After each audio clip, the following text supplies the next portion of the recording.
Let's explore further into redirecting grid that we have studied in previous video. In previous video we've shown that redirecting grid can deflect microwave direction without following ordinary rules of reflection.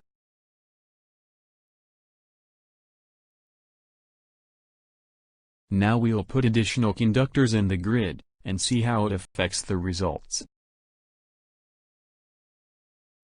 The additional conductors are placed right next to existing conductors. The reading is increased from 50% to nearly 70%.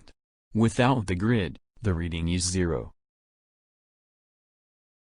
When used as reflector, the reading can reach above 50%, which is a significant increase compared to previous test. Now the additional conductors have been relocated to halfway between two existing conductors. It makes the distance between conductors are 15 mm.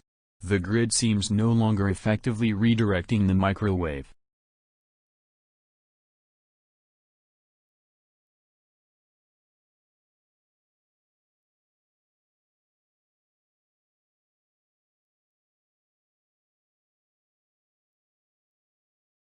Let's browse the microwave from the grid from other positions.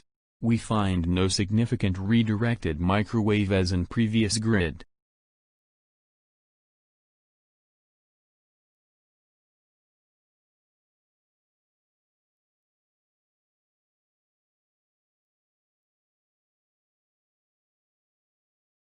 But now it has become a reflector instead.